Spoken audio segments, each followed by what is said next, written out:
This is a recording from the Congress to Campus conference at Reading Bluecoat School on 2nd March 2015. The conference was sponsored by the Hertel Centre for American Studies at the British Library and the British Association for American Studies, with support from the US Embassy, London. This session is entitled God, Government and Good Hair, Personality over Party Politics in US Elections, and the speaker is Dr. Mark Shanahan, with discussion from former members of Congress Claudine, Schneider and Dennis Hertel. My second love is the state of Michigan, so I'm really pleased to be here today. Now, what I want to do in the next 20 minutes is give you a kind of overview of the American presidency. Some of this you will know, but try and put it in the context of the Obama presidency in particular. Now, I'm also a big fan of American football, hence the title, which is Interesting Stuff Happens in the Fourth Quarter. This is actually something that Barack Obama said very recently to his cabinet staff. Now, for those of you who don't know American football, it's divided into 4 quarters. We are now in the final quarter of the Obama presidency in the last 2 years.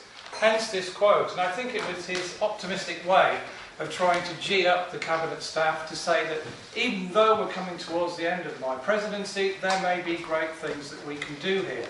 So I'm going to look at this and kind of see whether this may be possible and some of the problems that may crop up around this. Now, just to give it some kind of context, I'm going to recap a little bit. Now, as you will know, Franklin Roosevelt was the first of the modern presidents. We think of the modern presidency beginning with Franklin Roosevelt. And we think of this because this is the time when presidential power shifted significantly from the legislature to the executive, with the creation of the executive office, the creation of institutions like the National Security Council, the Council for Economic Advisors and so on, that expansion of the White House staff, but also the opportunities that Roosevelt took to enable many of those powers to come into the presidential office because of the New Deal and because of fighting the Second World War. So we see that substantial increase in presidential power beginning in the 1930s. And that really carried on until the late 1960s, when we saw Lyndon Johnson, for example, escalate America's involvement in Vietnam, significantly increasing troop numbers there. One of the outcomes of that was that there began a discussion and an unease about presidential power, particularly in foreign policy, which would then be exacerbated by the presidency of Richard Nixon, who, as I'm sure you know, is the only president in the United States history to resign from office. He would have been removed from office. He resigned before he could be removed from office.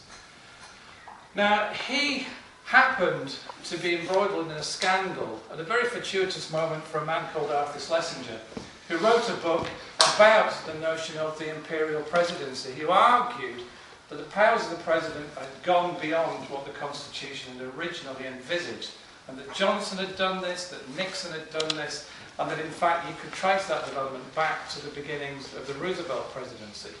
And Schlesinger published his book in 1973, and it was very fortuitous in the timing, as I say. It focused people's views on whether the presidency was becoming too powerful. And there was a backlash against the Nixon presidency that resulted. We saw, for example, in the 1970s, not an imperial president, but people talked about Jimmy Carter being an imperiled president because he followed Nixon. There was Ford in the middle from Michigan, and then we had Carter. And Carter was a president who found it very difficult to deal with Congress, and Congress tried to reassert its authority. And what we've seen since then, really, is a kind of ebbing and flowing between these two arms of the American government. The power has ebbed at times toward Congress, and at other times it's gone towards the presidency. And I want to look at the kind of that as the context of thinking about Barack Obama. So here he is. This is before his hair turned grey. Because if you look now, he looks very grey.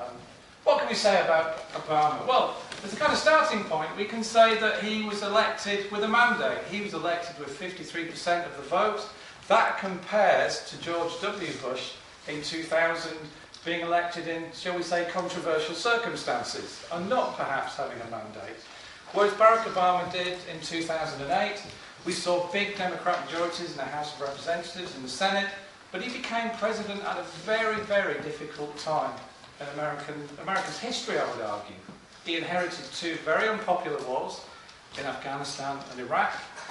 He inherited a long, drawn-out war against terror, and he also inherited an enormous economic problem, which was the economic crash of 2008. So as an agenda, coming in as president, that's not really the kind of agenda that you would want to inherit. If you compare that with George Bush, when George Bush became president in 2001, we know 9/11 happened, but before 9/11, he inherited a budget that was in surplus and a country that thought it was at peace with the world. So we can see quite a significant contrast in terms of when you come into office and the problems you may be facing. To begin with, Obama made great play about being pragmatist and bipartisan. He talked about ending the partisan era that he perceived marking the administration of George W. Bush. And part of this was driven by the fact that he came from Congress. Even though we can say his experience in Congress was very limited, and it was, he came to the White House as the first member of Congress since Kennedy had been elected in 1960. In between, we had lots of governors. Excuse me. Also, as well, we could argue that he sought to restore the concept of legislative-executive partnership.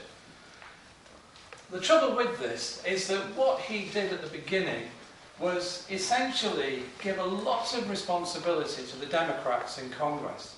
And many people made the accusation that what Obama actually did for people like Nancy Pelosi and others was allow them to draw up a wish list of things that the Democrats would like to do.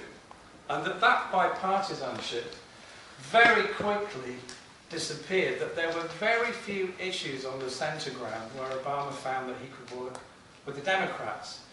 And the most obvious example of this is the Obamacare program, as it's now known. That's his legacy, by the way. It even has his name on it.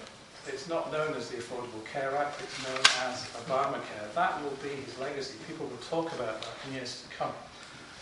But when we think of that act, as you know, it was an overhaul of the provision of medical care in America. $930 billion are involved in this. It's designed to try and extend coverage to 32 million Americans. It hasn't quite got there yet, but it's working towards those numbers.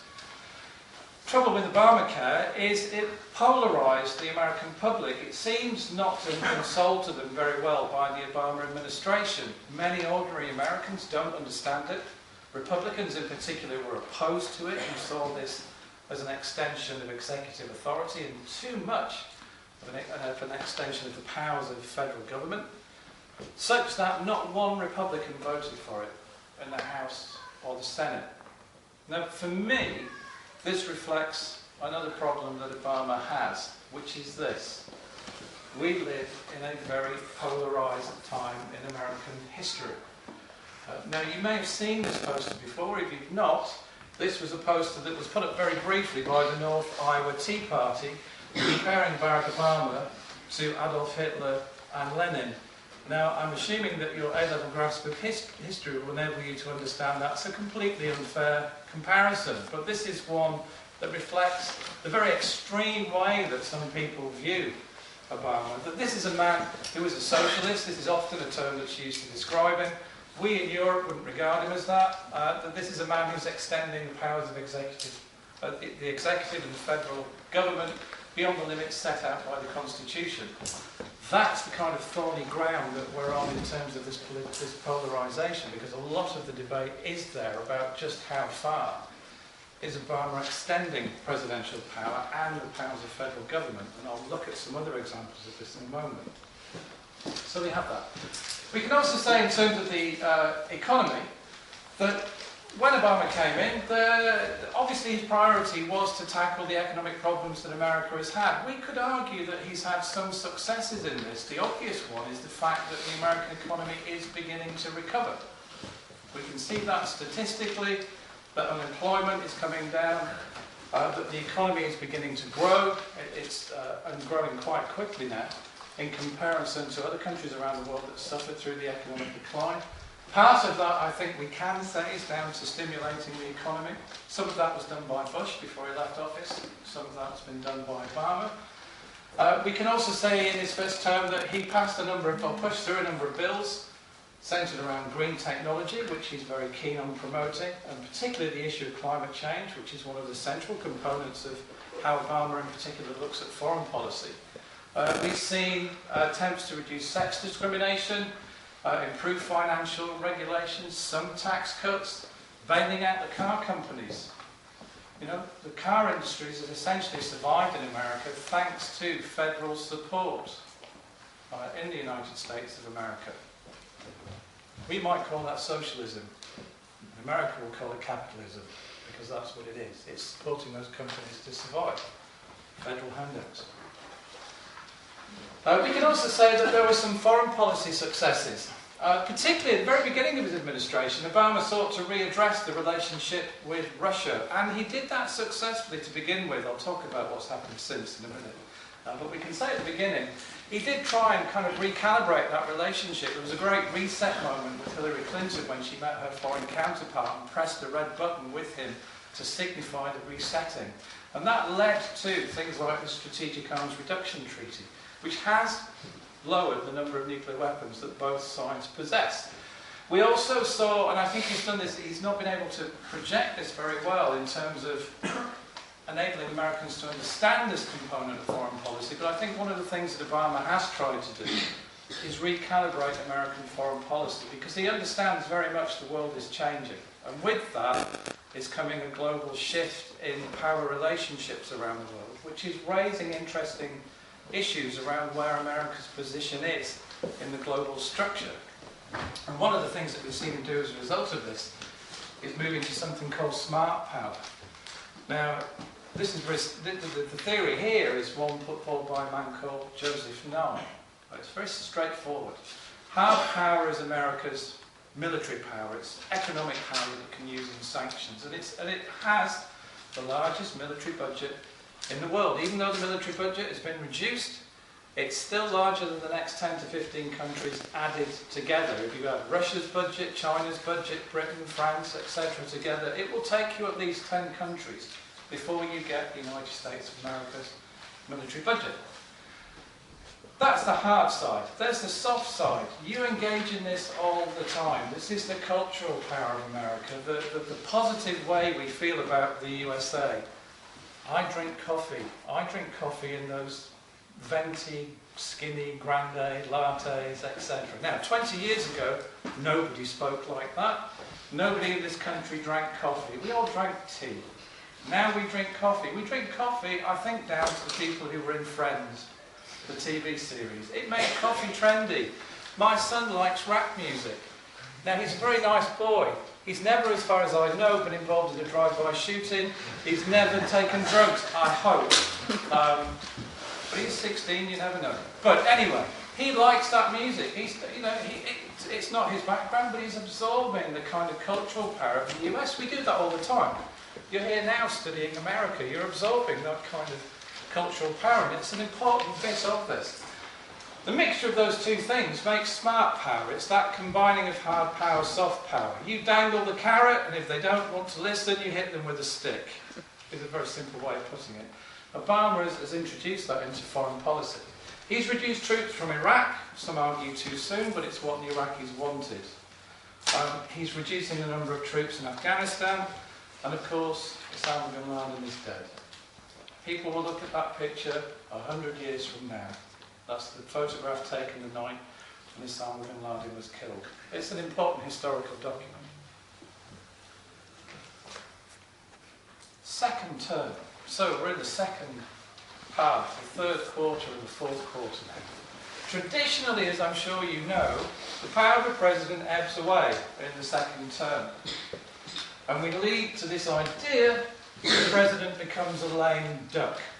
That if effectively they quack and it's not really of interest to anybody.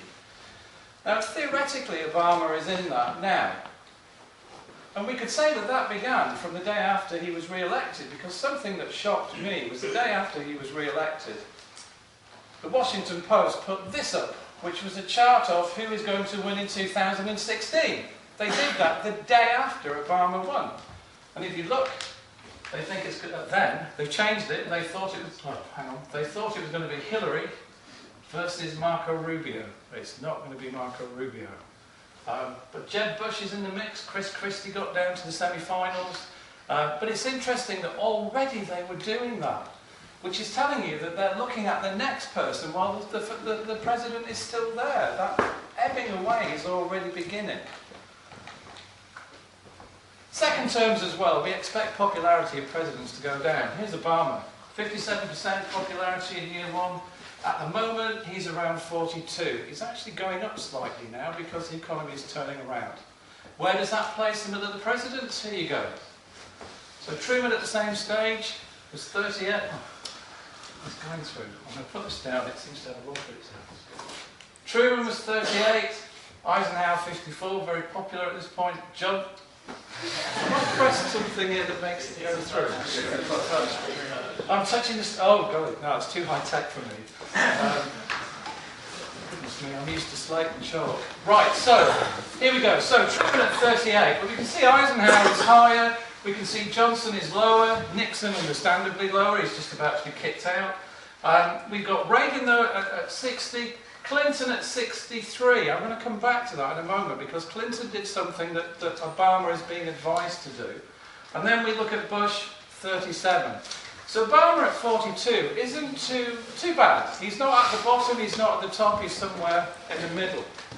If we compare him to these people, Congress, their current approval rating is 15%, which is just a notch above probably estate agents. That's not very good.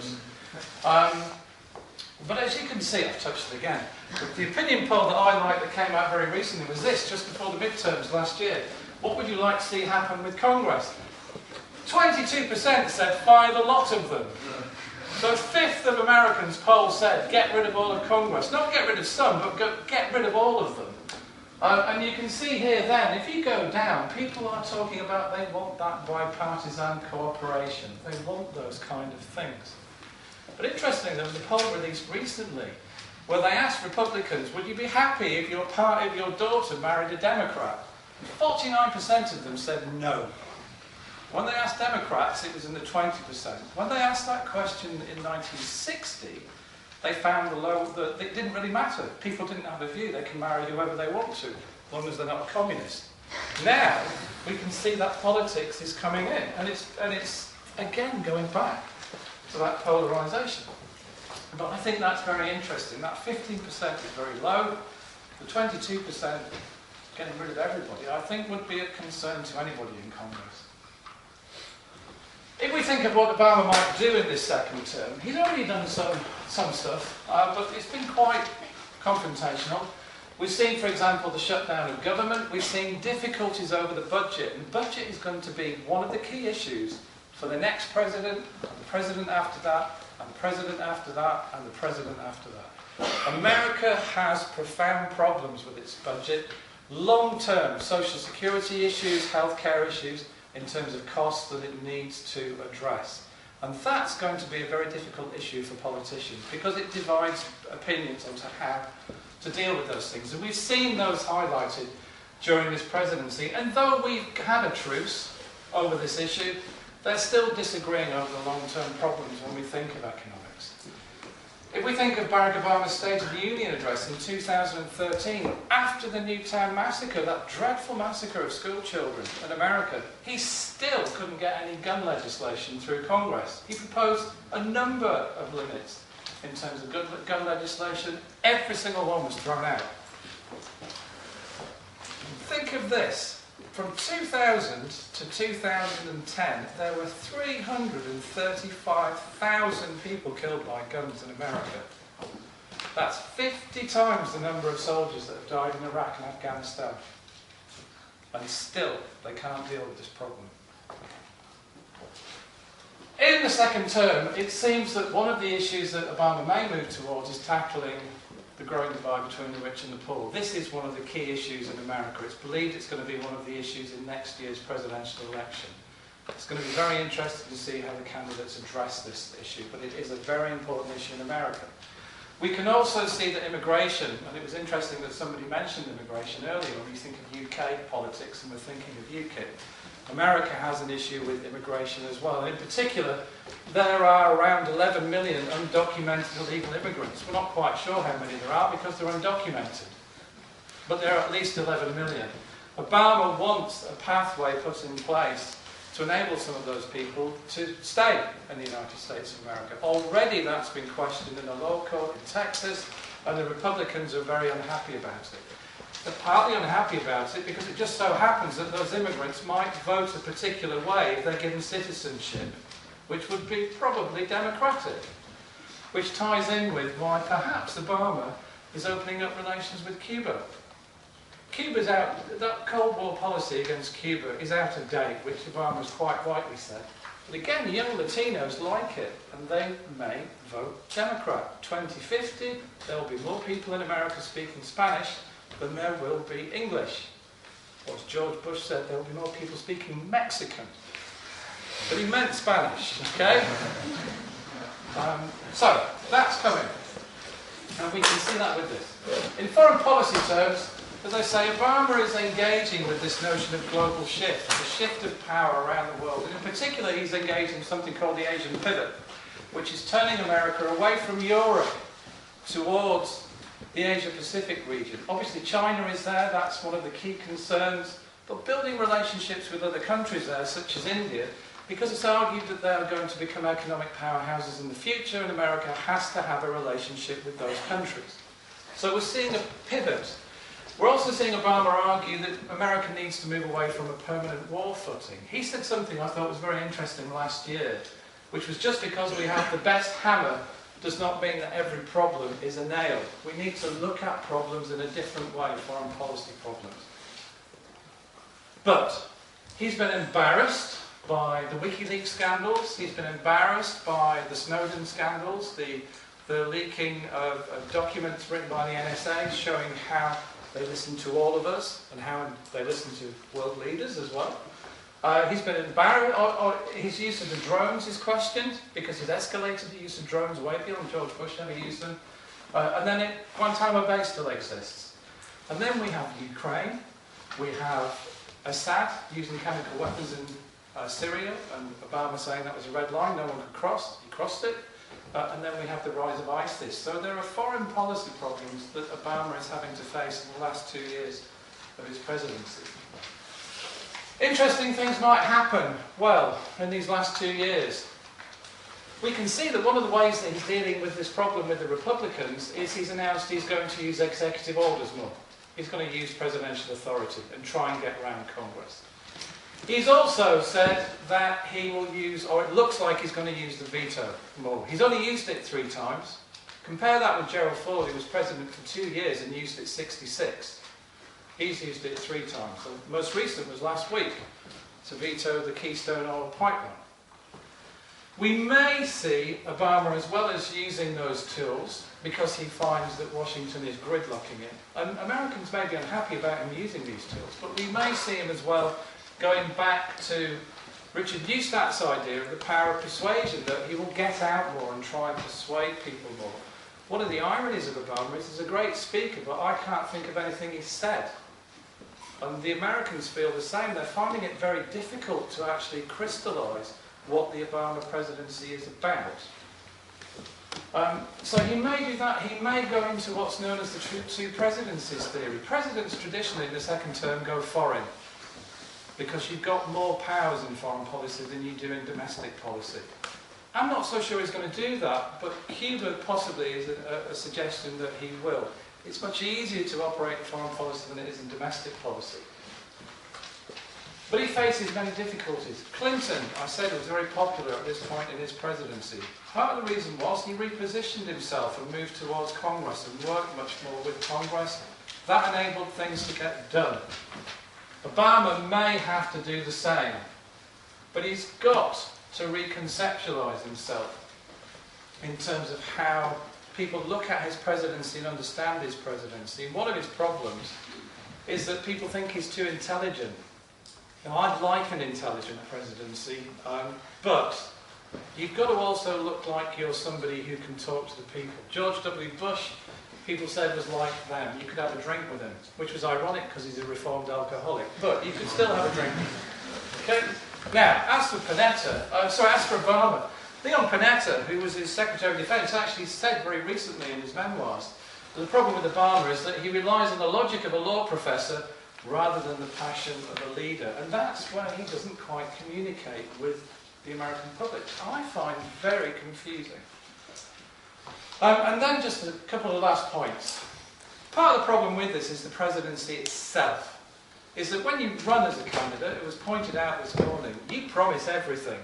In fact, in 30 seconds, you promise not a great deal, but you actually promise everything. And Obama fell foul of this as the yes we can candidate. Everybody thought we can. In actuality, that's not possible. There is a problem between the words and the deeds. And if you succeed, you might be called imperial. If you fail, you might be called imperiled. But I quite like this quote from The Atlantic, which I will end on, which is this. That, do we ask too much of an American president? A president needs empathy and emotional intelligence. He needs to be confident but not arrogant, open-minded but with a weather vane, resolute but still adaptable, historically minded but highly alert to the present, visionary but practical, personally disciplined but not a prick. He should be physically fit, disease-resistant, and capable of being fully alert at a moment's notice when the phone rings at 3 a.m. Yet also able to sleep each night despite unremitting tension and without chemical aids. Is that really possible? Do we ask too much? And at that point, I'd like to finish and ask the Congressman and Congressman to come forward.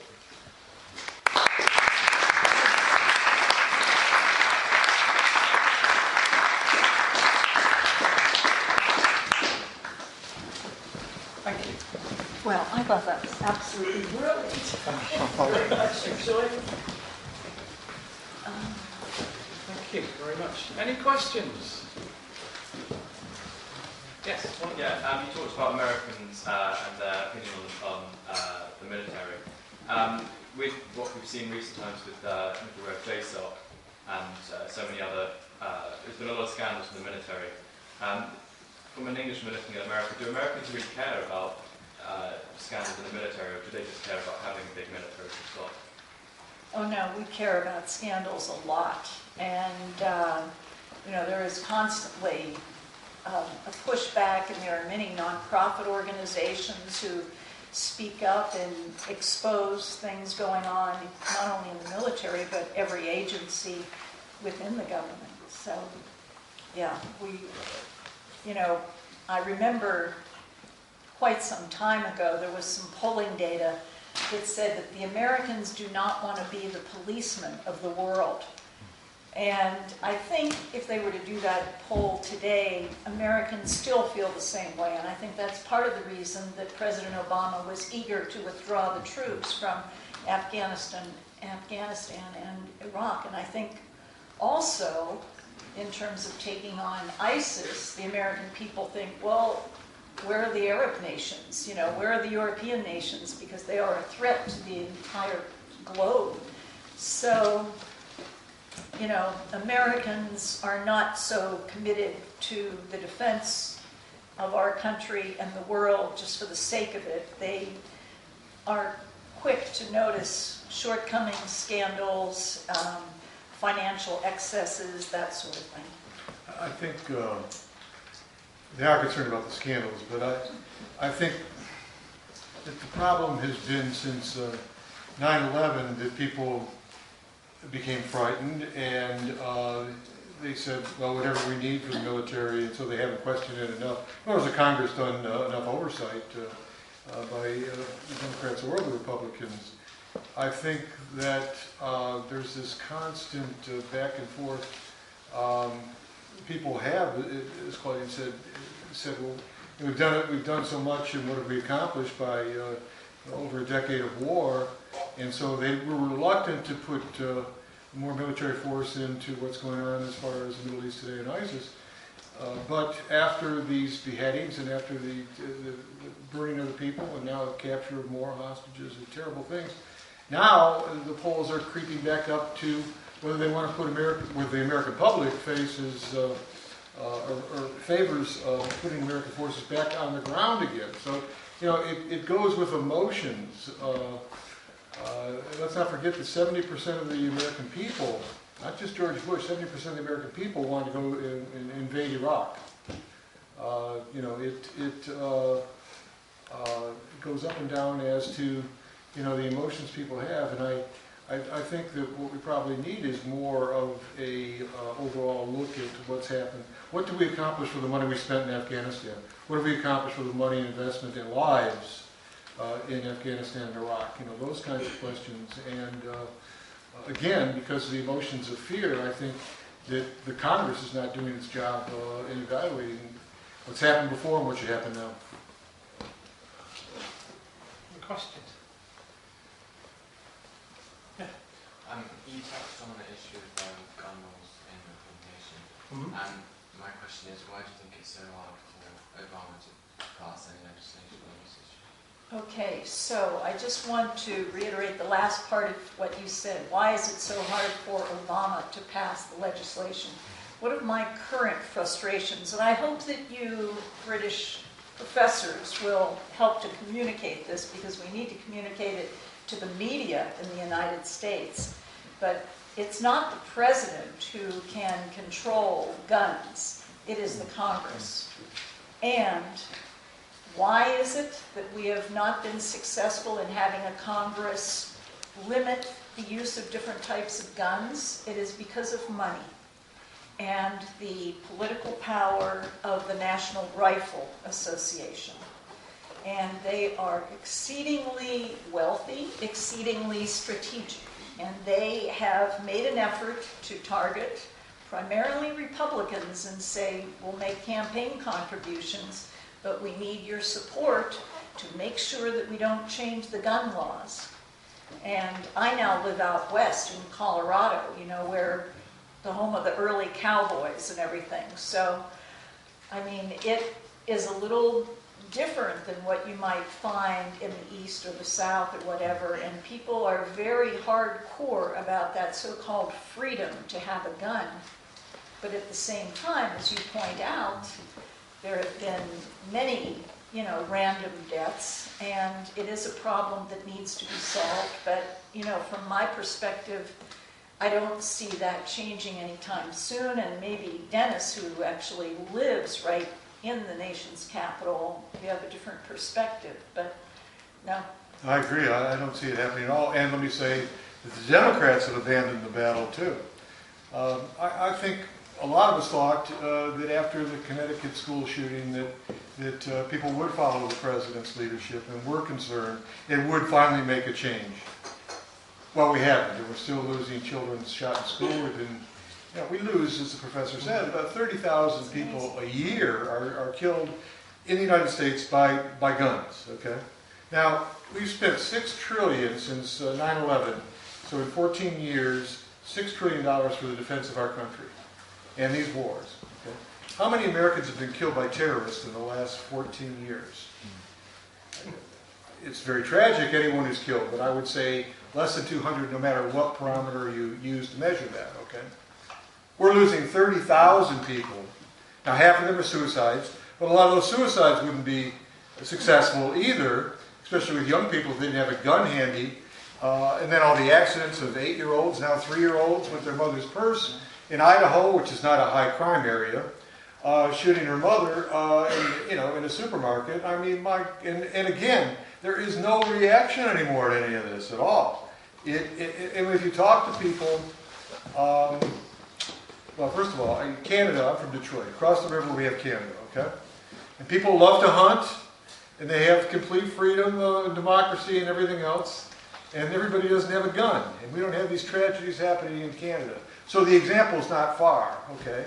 And everything else we can identify with in Canada, except this issue, it seems to me. So do I see anything changing? No, because if you talk to, well, first of all, I had it running when I first ran for Congress with the NRA. And I was opposed to guns and for gun control. And so immediately, just after a few conversations, I wouldn't sign their questionnaire, but after I answered a few questions in public meetings, suddenly the NRA had, my number, and they sent out massive mailings to all these people in the districts. When I was going door to door, I'd come upon an NRA person, and this person obviously didn't care about any other issue at all, except whether he could keep his gun. And he had the literature saying the NRA said that I would take his gun away, and you know, and if you talk to these people late at night, what you find out is this. Yeah, they're worried about crime, and yeah, they're going to defend themselves and all the rest of it, you know. And even I've even talked to some liberals who feel that way, you know, because of the crime in the United States and in cities. But at the end of the day, it comes down to the strong people on guns are saying, you know what? I have to worry about our government, and I'm going to fight against our government if they try to take my gun. You know, we're what stands between us and freedom by having our guns. They actually believe this, and they get stirred up about this. And sometimes it comes to even public remarks. So it really is, I think, hard to understand, and I'm spending a bit of time on it to give you the idea of how bad it is, how impossible it is to change. And after the Supreme Court ruling, defining what it meant to be a militia and have firearms, I don't think there's any way to change it, frankly. So you disagree with the Second Amendment, sir? What? You disagree with the Second Amendment, then? You disagree with the Second Amendment, then? I think it was written to say that people could have guns because, you know, the British, when it came to the beginning of the Revolutionary War, okay, the British troops were coming to get the guns, and Paul Revere was warning the people that they were coming to get their guns and ammunition that had been stockpiled, and so, you know, it was a basic, and a militia was, you know, hey, the Indians are coming, so, you know, get your guns, and we're going to defend the community right now. You know, that's really what the history was when that was written, and I believe that's what they meant. I don't believe they meant that every person, you know, Could have a gun if they wanted one. Yeah. I wanted to make a comment not related to guns, but kind of taking off on your question about what about the president doing something about guns. And I think that if you look at some of the polling data, you know, people are disappointed or say the president should have done more or should do more or whatever. And I attribute this to the fact that the American people, and perhaps some people here, don't understand how the government works. So professors, please help us share the information. And if you've heard so much talking today, if you just remember this one thing that I learned when I was first elected to Congress, and it was, and is, the president proposes and the Congress disposes. The president will propose a vision of where the country needs to go, but it is only the Congress that can pass a bill through the House and then through the Senate and then through conference committee to move an agenda forward. And the fact, you know, people have said to me, well, what about the president doing so many things by an executive order? And I was thinking to myself, oh my gosh, if I were president of the United States and I had a Congress that just said no to everything I'm trying to do, and I come there with all the hope and the optimism, yes we can, and mobilize and empower the American people, and then you've got a Republican, you know, House and Senate that says, we don't care what you propose, Mr. President, we're not going to dispose of anything, we're going to just do nothing. And for them, what, I think they voted 66 times against Obamacare. This has all been a power play. It's been a disgrace, I think. So the reality is, if I were in his shoes, which I think is a good way for all of us to think about elected officials, what would you do? You better believe that I'm there, it's a once-in-a-lifetime opportunity. I would do as many executive orders as I possibly could, because you've got one shot, you want to make a difference, great. And if you're looking at what's the ingredient, what are the characteristics of somebody that I want to elect, I have one criteria, and that is that that person is a problem solver.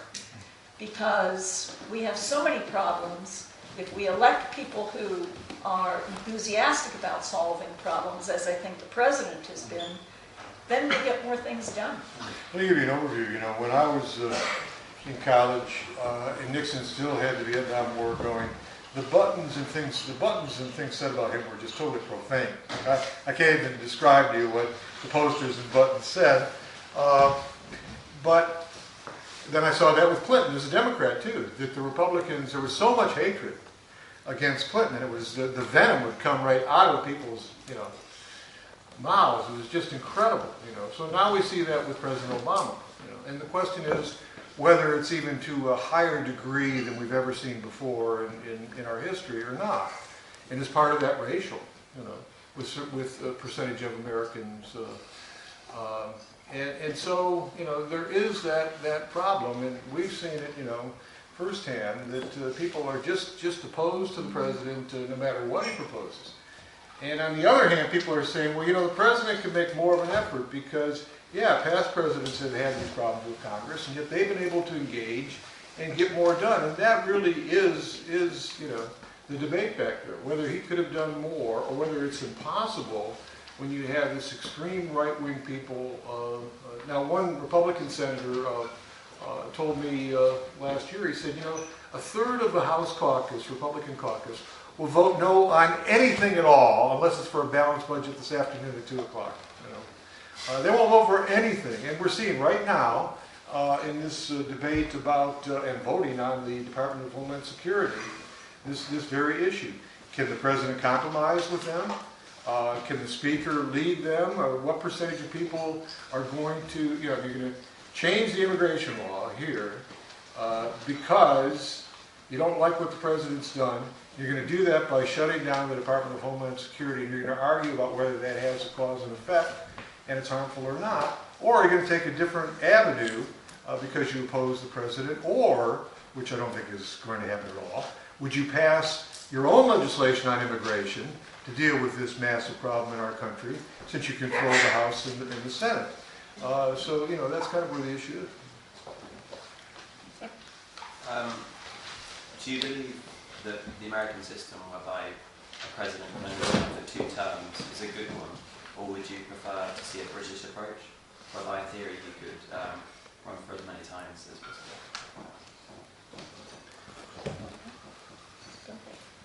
Well, I think, term limits on the presidency? Yeah. I think, I think it's a good thing. I think it's really, nobody's really arguing for anybody to have a third term.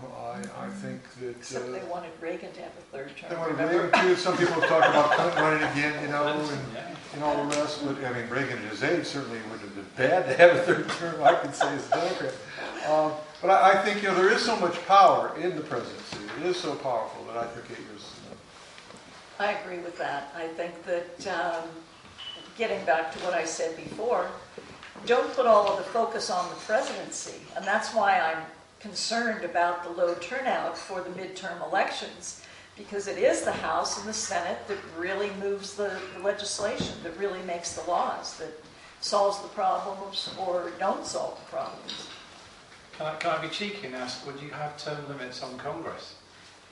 Well, I had been of the opinion when I was in office and I was running for office that I thought it was a bad idea to have term limits, because my rationale was, no, the American people should pay attention and they should look at their House and Senate members and determine, do they deserve another term, and use the power of their vote to communicate their support or displeasure. If you have term limits, my rationale was that there may be some really good people there that would be very valuable staying longer. Now, I'm of a different opinion. And the reason is that I think we do need term limits, because at this point, you have a number of people there who have become, to my way of thinking, semi-comatose. They keep doing the same thing over and over and over again. And so to have some new blood, some fresh ideas, some new go power, I think that would be great, because I know as a freshman coming into Congress, I would say, well, I want to eliminate this program. And my colleagues would say, oh, no, that's not the way we do things around here. You want to go along to get along. And it's like, well, no, that's not why my constituents elected me. They elected me for change. So, Well, I think Claudine's right. There's a real problem in Congress of the same people making the same mistakes all the time. But I don't think term limits is the way to reach that responsibility. Every 2 years, they have the ability to throw people out. And it doesn't happen very much. It's a problem of, over 90% of the people getting reelected, even though they say in these polls they want to throw the bums out. Because they're the ones who have the money and the incumbency. And so it's really a question of reform of this question of huge amounts of money. And we're talking, millions of dollars for a House seat when the salary is $170,000. We're talking about a huge district now. They've doubled in population in the last 50 years. So the constituency is 700,000 people. So it favors the incumbent rather than a challenger. That's a bigger population than of 6 in smaller state populations that we have, like Delaware and Rhode Island and Alaska. So we don't talk about those kinds of problems and reapportionment and other things that are the issues. The fact is that everybody has the right under the Constitution every 2 years to throw them out, and when they want to, they know how to do it. In Virginia, we had the majority leader, Mr. Cantor, right, who outspent his opponent by over 100-1 in the primary and lost by more than 20 points because the people just had had enough of him. They just didn't like him. We could talk about why and all the rest, but they know how to do it when they want to, whenever they want to. As we're talking constitutional change, how do you react to the view that American politics has become so dysfunctional now that it's time for a parliamentary system? woo. Well, I think first of all, our country's too diverse for a parliamentary system, and it would be too difficult to wait for longer periods of time for elections. I think that the 4 years, for the presidency, and the 2 years for a third of the Senate, and the 2 years for all of the House of Representatives is important to have. And I'll tell you why. We came in '81, and Ronald Reagan won an overwhelming election, and all the mail came, the greatest amount of mail in history said, back the president's tax cut. And it did in my Democratic district, said, back the president's tax cut. And it passed, and the Democrats helped it pass, gave them enough votes in the House to get it passed. And by '82, we had this terrible recession, and the president was down at about 30 points in the polls. And so then, just a year later, they elected 27 new Democrats in the House and changed the Senate. Okay, and so in our country, you can't wait for a longer period. I think it's so diverse, and the emotions and the politics and everything else gets pent up. And every 2 years, they have to wait for term limits, they have to wait for a parliamentary election. They can clash. The other thing is that we've seen this divided government over the years. We talked about in the last session how it's become increasingly, more often that we have divided government. I think the American public makes that decision. And I think usually, I have to admit, not as a Democrat, but as an American, usually they get a better result, when they have divided government, because people have to compromise and work things out in a better manner, rather than just have, one party have, the majority just to roll over everything else. I think that the idea of going toward your system, might theoretically seem like a good idea, but I agree with everything that Dennis said. And if we were going to try to fix the problem, there are 2 sectors that we could better focus on rather than going for, we couldn't even pass the Equal Rights Amendment in the United States, which I had worked on way back when. That to me seemed pathetic. For those of you who are not aware, it was equal rights for women. It's like, oh my gosh, how could we not? But we couldn't get that through. So rather than shifting systems to the parliamentarian system for the reasons Dennis articulated, I would say the focus needs to be on the media. And are they well educated? Are they communicating how the system works? And also focus on the money. We have to figure out how to get some of the money out of the political process. We have to do a better job of monitoring where that money is coming from and how it is influencing the decision makers so that our system does, come out being broken. Those are 2 fixes that I think are possible. I think we've got time for one last question. Ooh. With Obama being elected, how much do you think has changed with racial politics? Difficult to say. What's changed? How much has racial situation changed? Well, I think, I'm from Detroit, and we've made progress. I think the Rosa Parks, we have her bus at the Henry Ford Museum, and she came here, we dedicated it, and we have a new statue, the newest statue in the United States Capitol, it's of Rosa Parks. So she started that revolution, and we've seen the movie Selma now, and it brings to the fore, what happened before as far as civil rights. And a lot of people in the country have said, well, we've elected a black president, we've solved civil rights. No problem anymore, we've elected a black president. Well, I don't think it's true at all. And in fact, what we've seen with the legislation in Pennsylvania and other states, and we've in Florida and North Carolina, in restricting voting, cutting back rather than going the other way, of opening up more days to vote and more options to vote. We're going backwards, and people are using the argument of voter fraud to say we have to be more restrictive, so you have to have voter ID, even though you're a poor person without a driver's license, and you've never had an ID, and you've never been required in the United States of America to have an ID to vote or to be a citizen ever before. And we used to have, under the Civil Rights Act, that certain states that had a history of racial oppression would be looked at by the Justice Department, scrutinized as far as voting and other things that they do in legislation that they pass. The Supreme Court threw that out completely, okay, so that now they can do these more restrictive voting measures in Florida. Make it a simple one. In Florida before, they used to take people on Sundays for several weeks before the election and take them right from church in buses that they rented to go and vote. And citizens bringing their own cars and volunteering to take those people to vote for early voting. Florida stopped that. Why? There's no voter fraud involved in that. They had plenty of workers that could check these few people every Sunday that were voting and all the rest. Why are they being more restrictive? Why did the Supreme Court rule that way? It is to suppress votes, it's suppress minority votes. It's something that's been going on, since people got under the Constitution their right to vote. And it's a new way of doing it. It's a modern way of saying, well, we don't have that problem anymore. We do have discrimination in all respects. We do have discrimination as far as employment. We do have discrimination as far as how people make their decision to vote. And we do have it as far as legislation like this passed. So I think it's a great problem, and I think it's terrible that it's under the surface. And let me just say something else.